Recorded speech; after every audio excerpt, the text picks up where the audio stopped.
আসসালামু আলাইকুম এভরিওয়ান, কেমন আছেন সবাই? আশা করছি ভালো আছেন। আজকে আমি আবার চলে আসলাম নতুন একটি গল্প নিয়ে। আজকের গল্পের নাম হলো যে হজরত ঈসা হাবিবে নাজ্জার এর ঘটনা। আজকের গল্পটি লেখক পরিচালনা সোহাবীর হাসান তাজিম। গল্পটি শুরু করার আগে যারা যারা এখনও আমার চ্যানেলটা সাবস্ক্রাইব করেন নাই, অবশ্যই আমার চ্যানেলটা সাবস্ক্রাইব করে পাশে থাকার বেল বাটন অন করে দিবেন। আজকের গল্পটি শুরু হচ্ছে। ওয়াহাব ইবনে মুনাব্বিহ বর্ণনা করেন, হজরত ঈসা আলাইহিসসালাম দুই ব্যক্তিকে এন্তাকিয়া শহরে সত্যের দাওয়াত দিতে প্রেরণ করেন।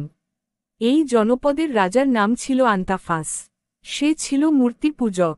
ওই দুই ব্যক্তি এন্তাকিয়া পৌঁছলেও রাজার নিকট যেতে পারেনি। অনেক দিন তাদের অপেক্ষা করতে হয়েছে। একদিন রাজা শহরে বের হল। তারা উভয় উচ্চস্বরে আল্লাহু আকবার বলেন। উচ্চ স্বরে আল্লাহু আকবার জিকির করাই রাজা রাগান্বিত হয়ে তাদেরকে গ্রেফতার ও 100 বেত্রাঘাত করার আদেশ করেন।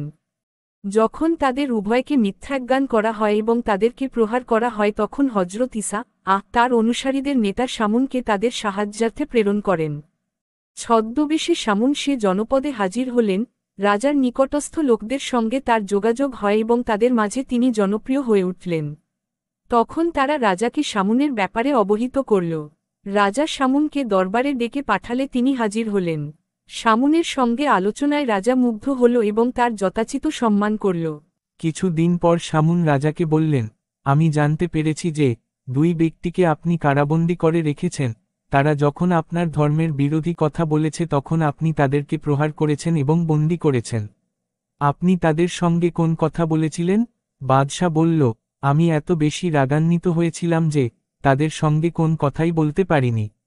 তখন শামুন বলল, রাজা যদি সমীচীন মনে করেন তবে তাদেরকে তলব করে জিজ্ঞাসা করতে পারেন। শামুনের পরামর্শে রাজা ওই জন বাণীবাহককে তলব করল। শামুন তাদেরকে জিজ্ঞাসা করলেন, তোমাদেরকে কে এখানে পাঠিয়েছেন? তারা জবাব দিলেন, আল্লাহ, যিনি সমস্ত কিছু সৃষ্টি করেছেন তার কোন শরিক নেই। শামুন তাদেরকে বললেন, আল্লাহর গুণাবলী সংক্ষেপে বর্ণনা কর। তারা বলল, তিনি যা ইচ্ছা তা করেন, তার যেমন মর্জি হয় তেমনই আদেশ দেন। শামুন বলিলেন, তোমাদের নিকট কোন নিদর্শন রয়েছে? তারা বলল, যে কোন নিদর্শন ইচ্ছা তলব করতে পারেন। এ কথা শ্রবণ করা মাত্র রাজা এমন ছেলেকে ডেকে আনল যার চক্ষুর কোন নমুনা ছিল না। কপাল যেমন সমান, চক্ষুর স্থানও তেমন সমান। তখন ওই দুই ব্যক্তি আল্লাহর দরবারে দোয়া করতে লাগলেন। অবশেষে ওই ছেলেটির চক্ষুর স্থান ফেটে গেল এবং একটু পরে সে চক্ষুষ্মান মানুষ হয়ে গেল।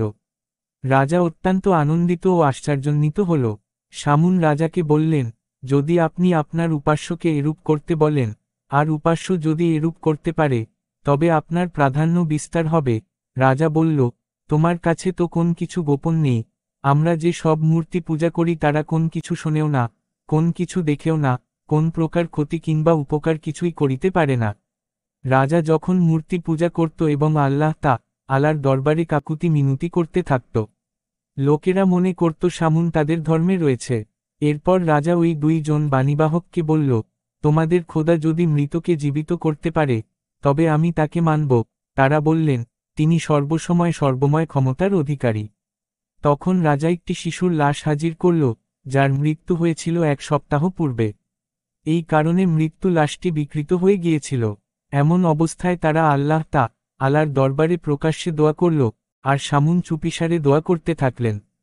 কিছুক্ষণ পরই মৃত শিশুটি জীবিত হয়ে বসে পড়ল এবং বলল, মুশরিক অবস্থায় আমার মৃত হয়েছিল 7 দিন পূর্বে।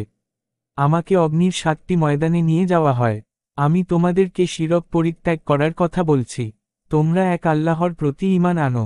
এরপর সে বলছে, আসমানের দরজা খোলা হয়, আর আমি একজন অতি সুন্দর যুবককে দেখেছি যে এই 3 জনের সুপারিশ করছে। রাজা জিজ্ঞাসা করল, 3 জন কে? সে বলল, শামুন এবং এই জন। রাজা অত্যন্ত বিস্মিত হল। শামুন যখন দেখলেন যে এই ঘটনা রাজার মনে বিশেষ প্রতিক্রিয়া সৃষ্টি করেছে, তখন তিনি রাজাকে বললেন, আপনি এই 2 ব্যক্তিকে বলুন, তারা যেন আপনার মৃত কন্যাকে জীবিত করে দেয়। রাজা তাই করল। বাণীবাহকদ্বয় সঙ্গে সঙ্গে নামাজ আদায় করল এবং আল্লাহর কাছে দোয়া করল। কিছুক্ষণ পরেই আল্লাহ রাজার মৃত কন্যাকে জীবিত করে দিলেন। কবর ফেটে গেল। মেয়েটি বের হয়ে এলো এবং বলল, আপনারা নিশ্চিতভাবে জেনে রাখুন এই 2 ব্যক্তি সত্যবাদী। তবে আশঙ্কা আপনারা তাদের কথা মানবেন না। এরপর সে তাদেরকে অনুরোধ করল যে আমাকে ফেরত পাঠিয়ে দিন, তখন তারা তাকে কবরে পাঠিয়ে দিল। ইবনে ইসহাক কাব এবং ওয়াহাব এর সূত্রে বর্ণনা করেছেন, রাজা শেষ পর্যন্ত ঈমান আনেনি, আর তার জাতীয় ঈমান আনেনি। এরপর রাজা উভয় রাসূলকে হত্যা করার ইচ্ছা করল। এ খবর পেয়ে বৃদ্ধ হাবিব দ্রুত বেগে এসে রাজা এবং তার পরিষদের উপদেশ দিয়েছে। এই হাবিবে নাজ্জার তিনি ছিলেন অত্যন্ত বেকার ব্যক্তি, শহরের এক প্রান্তে নির্জনে থেকে আল্লাহ আলার বন্দেগীতে মশগুল থাকতেন।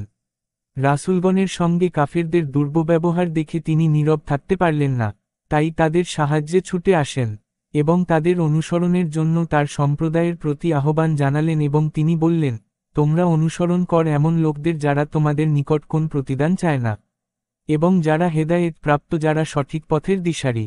কোন কোন বর্ণনায় আছে, হাবিবে নাজ্জার যখন লোকদেরকে রাসূলগণের অনুসরণের আহ্বান জানালো তখন লোকেরা তাকে পাকড়াও করে বাদশাহের নিকট নিয়ে যায়। বাদশাহ তাকে জিজ্ঞাসা করল, তুমি কি রাসূলগণের অনুসারী হয়েছে? তখন তিনি বাদশার প্রশ্নের জবাব দিলেন, বলেন, অর্থ যিনি আমাকে সৃষ্টি করেছেন তার ইবাদত করব না, তবে কার ইবাদত করব? অথচ আমাদের এবং তোমাদের সবাইকেই তার নিকট ফিরে যেতে হবে। এরপর হাবিবে নাজ্জার সকলের সম্মুখে দৃপ্তকণ্ঠে ঘোষণা করলেন, তোমরা সকলেই সাক্ষী থাক, আমি এক আল্লাহর উপর ঈমান এনেছি। হযরত আব্দুল্লাহ ইবনে আব্বাস বলেন, হাবিবে নাজ্জার এই কথাটুকু বলতে পেরেছিলেন, এরই মধ্যে দুরাত্মা কাফেররা তাকে প্রহার করতে শুরু করে দেয় এবং এক পর্যায়ে তাকে ধরাশায়ী করে পদদলিত করে। হযরত ইবনে মাসুদ বলেন, তাকে এত নৃশংসভাবে হত্যা করা হয় যে তার নাড়িভুড়ি পর্যন্ত বের হয়ে গিয়েছিল। যখন কাফেররা তার প্রতি প্রস্তর নিক্ষেপ শুরু করে, আর ওই অবস্থায় তিনি বলেছিলেন, হে আল্লাহ, আমার জাতিকে হেদায়াত কর। হাসান বসরি বলেন, তার ঘাড় কর্তন করে শহরের ফটকের সম্মুখে ঝুলিয়ে দেওয়া হয়, তার কবর এন্তাকিয়া শহরে রয়েছে। তার শাহাদাতের সঙ্গে সঙ্গে আল্লাহ আলার পক্ষ থেকে তাকে জান্নাতের সুসংবাদ জানানো হয়, তাকে বলা হলো, তুমি জান্নাতে প্রবেশ করো। সুবহানাল্লাহ! কত আশ্চর্যের বিষয়, হাজারো অত্যাচারের পরেও তার সম্প্রদায়ের হিতাকাঙ্ক্ষা তার হৃদয় কত বদ্ধমূল ছিল। এরা আল্লাহর এমন বস্তু যা সম্প্রদায়ের চেহারা পাল্টে দিয়েছে। কুফর ও পথভ্রষ্টতা হতে বের করতে সম্প্রদায়কে এমন মর্যাদায় প্রতিষ্ঠিত করেছে যার কারণে ফেরেশতাগণও তাদের প্রতি ঈর্ষান্বিত হয়ে পড়েছিল। পরবর্তী গল্প খুব শীঘ্রই আমরা নিয়ে আসব। পরবর্তী গল্পের নাম হলো যে রোমক ও পারসিকদের যুদ্ধের কাহিনী। আপনাদের জন্য এত কষ্ট করে ভিডিও বানিয়ে একটা লাইকও করেন, একটা কমেন্টও করছেন না, এমনকি আমার চ্যানেলটা সাবস্ক্রাইব করছেন না।